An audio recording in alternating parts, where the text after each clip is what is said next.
De retour dans l'Africa Newsroom pour la deuxième partie. Nous sommes toujours en compagnie de Orphée Massamba, consultant en stratégie, et de nos éditorialistes Maïkacha, Jean-Marie Bitomo. Tout de suite, le dossier du jour.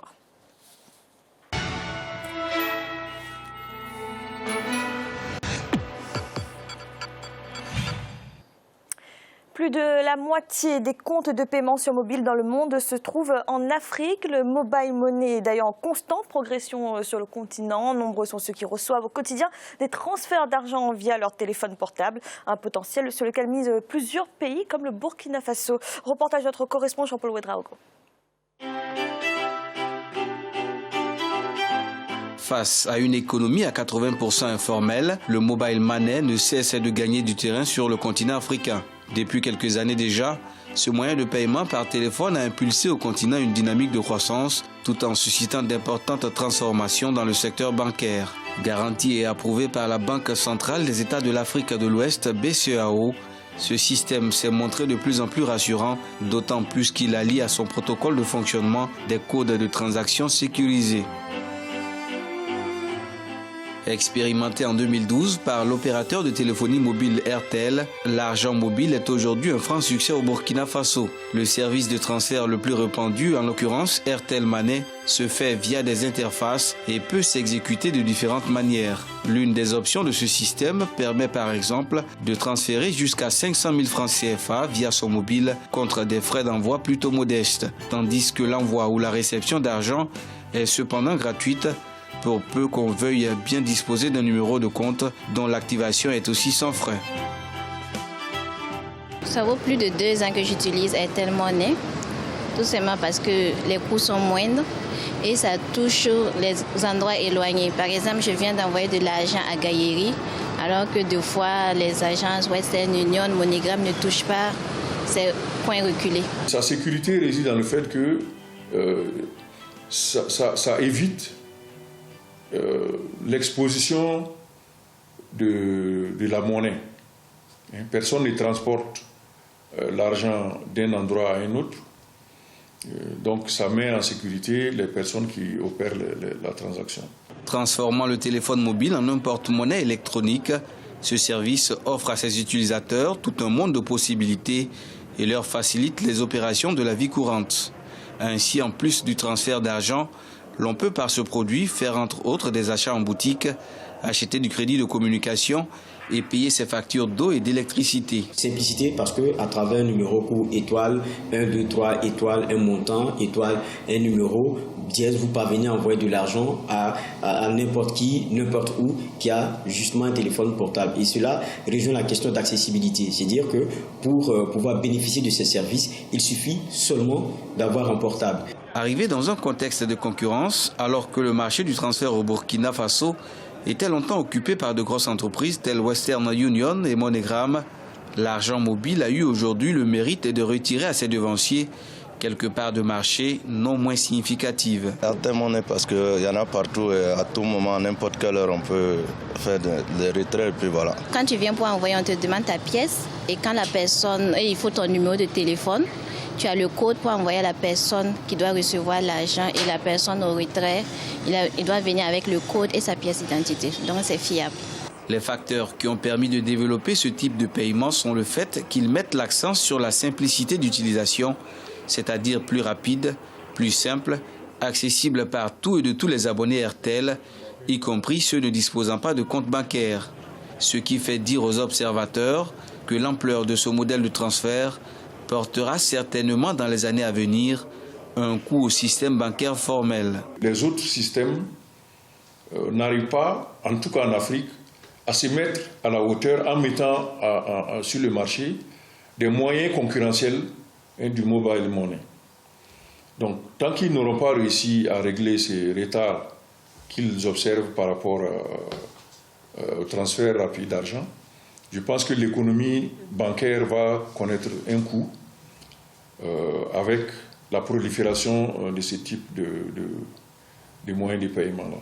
Sous le gouvernement de transition, le produit et l'ensemble des services gravitant autour ont été soumis à la taxe sur la valeur ajoutée. N'oublions pas que ça a connu aussi un essor parce que du côté de la Côte d'Ivoire, par exemple, c'est très usité. Et il y a une forte population burkinabé. En Côte d'Ivoire, plus de 3 millions. Et il y a cet échange sud-sud en termes d'argent, de transfert qui est fait. Et donc, comme c'est usité en Côte d'Ivoire, ici, lorsque ça a commencé, avec notamment Orange Money, c'est parti très vite. Avec un taux de bancarisation de l'ordre de 13 à 14%, le mobile money a aussi révolutionné l'épargne au Burkina Faso. Le phénomène est d'autant plus fort qu'il produit déjà des effets bénéfiques pour les banques, car certaines d'entre elles essaient d'arrimer leurs offres à ce type de paiement. Le problème avec nous, pour l'enregistrement avec les clients, là, on a des difficultés souvent. Bon, il y a d'autres qui viennent, on demande les pièces pour identifier et faire relever les identités. Ça devient tout un problème, quoi. Toutefois, en dépit de cet essor, le marché du transfert mobile au Burkina doit encore faire face aux problèmes d'instabilité. Également, l'importance de l'établissement de règles ouvertes et équitables par les autorités réglementaires, le renforcement de la protection accordée aux clients de l'argent mobile, tout comme des fournisseurs de services sur la voie de l'interopérabilité, permettront au mobile money africain d'atteindre son plein potentiel d'ici quelques années. En fait, Massamba, l'avenir du transfert d'argent en Afrique, ça passe par le mobile money? C'est une première marche, c'est une première étape très intéressante qui évite, en tout cas aux utilisateurs, d'avoir à payer et à porter sur leurs épaules les frais bancaires qui sont quand même importants. Notamment en Afrique, dans les banques africaines. Et c'est une première étape qui est très intéressante, qui permet déjà en fait à tout à chacun de pouvoir avoir accès aux produits et aux biens de consommation sans avoir, pour petite anecdote, j'étais en train de m'imaginer l'époque, début des années 80, lorsque, RD Congo par exemple, ils se promenaient avec les brouettes pour aller faire leurs achats. Donc on en est très loin. Mais voilà, c'était un peu faire le saut. Donc c'est un saut technologique très intéressant et c'est une première étape très intéressante qu'il faut saisir. Quels sont les avantages du mobile money? Le mobile money, très concrètement, permet à tout à chacun de pouvoir avoir la possibilité de payer, que ce soit des factures, que ce soit des créanciers ou des produits et biens de consommation, de manière dématérialisée. Donc sans avoir à subir des coûts bancaires ou sans être adossé à un compte bancaire, et donc toute la gestion. Mais quel est l'avantage, par exemple, entre le mobile money et puis aller dans une agence classique et faire un transfert d'argent Le premier des avantages, c'est qu'il faut avoir cette agence. Donc le mobile money va toucher justement une population qui va être beaucoup plus isolée déjà, dans un premier temps, puisque la téléphonie mobile est, elle, déjà présente et a déjà pénétré les différents pays africains de manière très significative, chose que les grandes banques africaines n'ont pas encore réussi à faire. Donc on n'a pas encore une présence physique partout. Or, la téléphonie, elle, a déjà cette présence physique. Donc le mobile money permet déjà, d'une part, cette pénétration. D'autre part, via certaines institutions, IMF, institutions de microcrédit, microfinance, elle permet aussi d'avoir accès à des petits prêts de faible taux, avec des intérêts de faible valeur, pardon. Jean-Marie, du coup, ce mobile money, il résout en partie les problèmes de distance en Afrique, des zones non desservies, justement par les agences classiques dont on parle? Vous posez la question tout à l'heure de savoir, Fanny, quels sont les avantages. Les avantages, un, c'est la sécurité. La sécurité, ça voudrait dire quoi? Ça voudrait dire que vous n'avez pas à vous promener avec votre argent au risque de se le faire voler. Nous le savons tous en Afrique. Deuxièmement, vous avez la rapidité. Sécurité, rapidité. Et maintenant, si vous voulez, l'étendue du territoire, au vu de la couverture du territoire, c'est un avantage énorme. Parce que le mobile money, vous n'avez pas besoin d'avoir une institution physique avec laquelle vous allez traiter de manière physique. Nous parlons beaucoup de la dématérialisation de l'économie. Voilà un des avantages qui fait en sorte que vous allez dans n'importe quel coin reculé en Afrique aujourd'hui. Il ne faut pas oublier une chose, c'est qu'aujourd'hui, l'Afrique est la zone qui est la plus couverte, comment dirais-je, en téléphone portable en tant que tel. Vous allez en Afrique, vous allez trouver des gens qui ont 2-3 téléphones portables. Ça facilite les choses. Quelle que soit l'agriculture l'agriculteur peut être tout au fond, si vous voulez, de sa campagne, pouvoir éventuellement, s'il a besoin, je prends un exemple, s'il a besoin d'engrais pour ses champs, qu'est-ce qu'il va faire? Il peut régler ça directement au fournisseur.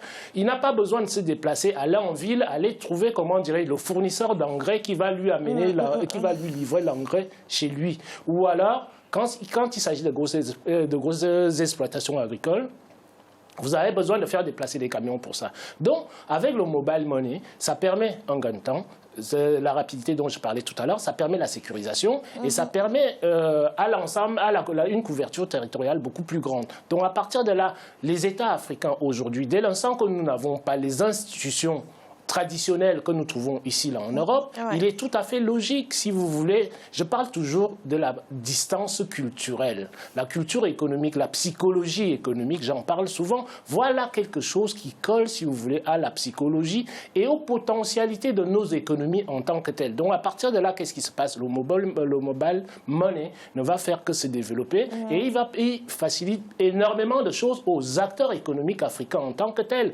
Aujourd'hui, là, ce transfert-là n'est pas tout simplement intra-territoire. Il est maintenant inter-territoire en tant que tel. Ça voudrait dire que vous pouvez être au Gabon, envoyer de l'argent à quelqu'un au Cameroun. Vous pouvez être au Gabon, au Cameroun, envoyer de l'argent à quelqu'un qui se situe au Sénégal, ainsi de suite. Donc, toutes ces choses-là, toutes ces procédures-là qui sont mises en place, permis par quoi? Permis par la dématérialisation, les nouveaux outils des technologies de l'information et de la communication facilitent énormément la vie des populations africaines aujourd'hui. Et c'est quelque chose qu'il faut maintenant accélérer. Et maintenant, j'en terminerai là-dessus. Nous avons de plus en plus de sociétés africaines, si vous voulez, qui mettent leurs pieds là-dedans. Et c'est une chose qui est très, très importante pour l'économie africaine. Parce que dans l'économie, pour faire développer nos économies, il faut que l'argent tourne, si vous voulez, dans nos communautés en tant que telles. Quand vous avez des acteurs extérieurs qui s'immiscent là-dedans, qu'est-ce qui se passe à la fin? Il se passe à la fin que tous les bénéfices qui sont tirés de ces activités-là, qui sont des activités propres internes à l'Afrique et tout, les bénéfices se retrouvent à l'extérieur des États en tant que tels. Et ça fait un manque à gagner pour pouvoir financer nos développements de nos États africains. Et c'est très très bien que vous ayez énormément de sociétés africaines. On l'a vu Wari, voilà une autre dont on en parle au Burkina Faso. Et c'est très très bien pour l'avenir de l'économie africaine en tant que telle. Malik, le mobile money, finalement, ça répond, c'est une solution qui répond aux spécificités de la réalité africaine? Oui, totalement. Avec tous les paramètres que l'on a évoqués, évidemment, on ne peut qu'affirmer ce que vous dites. Bien évidemment, le manque, justement, le faible taux de bancarisation fait qu'on est obligé d'avoir recours à ce type de procédé pour permettre à des populations de recevoir de l'argent sans pouvoir se déplacer à des centaines de kilomètres, justement, pour récupérer de l'argent. Juste une chose, c'est très bien, je pense qu'il y a ce paramètre générationnel aussi, c'est-à-dire que nous sommes dans une population qui est jeune, qui est adepte des nouvelles technologies et qui est plus à l'aise justement dans l'utilisation de ces procédés. Néanmoins, il faut, malgré cela, le continent africain, c'est aussi une couche de la population qui est moins jeune. Et il faut penser à cette population-là qui a besoin d'avoir un repère physique. Vous savez, l'Afrique a sauté une étape par rapport à l'Europe. L'Europe est arrivée avec justement ses agences bancaires, ce taux de bancarisation élevé. Et puis cette désintégration, cette dématérialisation fait qu'aujourd'hui, les personnes les plus âgées ne se retrouvent pas dans ce processus-là de dématérialisation. Et en Afrique aussi, à juste titre, ça peut toucher des populations qui sont moins jeunes, plus âgées et qui ont besoin quand même d'avoir un interlocuteur. Et ça, c'est très important. Avoir un interlocuteur à qui parler. Et ce qui manque peut-être dans ce principe-là, mais du fait de l'accroissement démographique, de la jeunesse africaine, c'est un procédé qui sera de plus en plus utilisé. Et puis, Jean-Marie esquissait quelque chose de très intéressant, et je vais être bref sur cette question-là, c'est comment mobiliser l'argent de ce système-là. Comment mobiliser cette masse monétaire qui pourrait justement servir à l'investissement en Afrique. Et ça, il faut réfléchir aux pistes de réflexion parce qu'on est dans quelque chose qui est très balbutiant et il faudrait mener des réflexions autour de cette capacité des États à mobiliser de l'argent, comme une épargne finalement, pour investir, pour injecter de l'argent dans l'économie. Malheureusement, et Jean-Marie le soulignait, c'est que nous n'avons pas encore les institutions pour, nous n'avons pas forcément des institutions qui soient transparentes pour le faire et il faudrait justement mettre en place des procédés qui puissent y arriver. Alors, Fema Samba, est-ce que le mobile money pourrait supplanter à terme les comptes bancaires traditionnels ?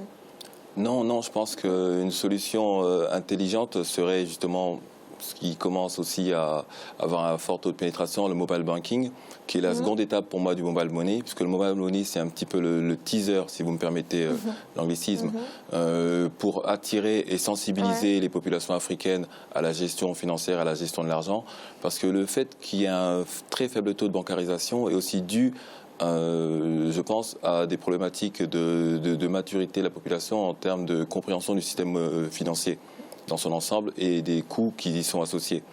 Je pense que la prochaine étape, effectivement, ou une étape à développer en parallèle, c'est le mobile banking, qui permet déjà d'un point de vue au niveau de la sécurité une identification de la personne, puisque l'un des risques du mobile money, c'est aussi son gros avantage, à savoir la facilité de pouvoir avoir accès.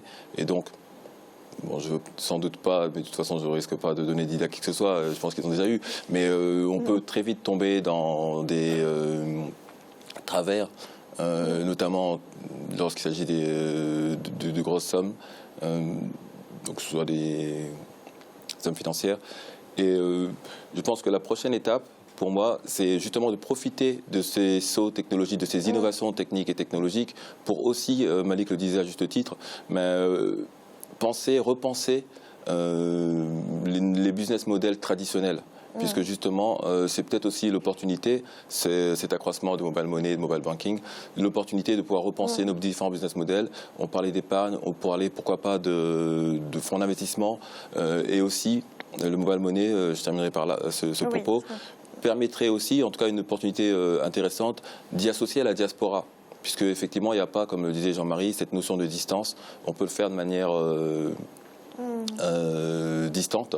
Et donc, pourquoi pas, parce qu'on en revient à cette masse monétaire, l'argent de la diaspora est aussi intéressante et peut aussi contribuer au développement des pays. Merci. Tout de suite, un rappel des titres qui ont été développés en début de cette émission. Les députés gambiens ont adopté mardi une loi supprimant la limite d'âge à 65 ans pour le président et le vice-président. Cette limite d'âge avait été fixée après révision de la Constitution en 1997.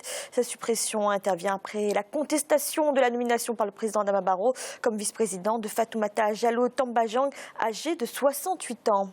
Et en Guinée équatoriale, le président Teodoro Obiang Basogo poursuit sa tournée républicaine.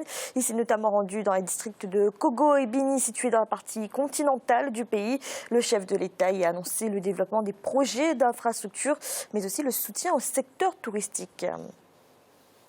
Nous allons marquer une nouvelle pause. À l'instant, la troisième partie de l'Africa Newsroom.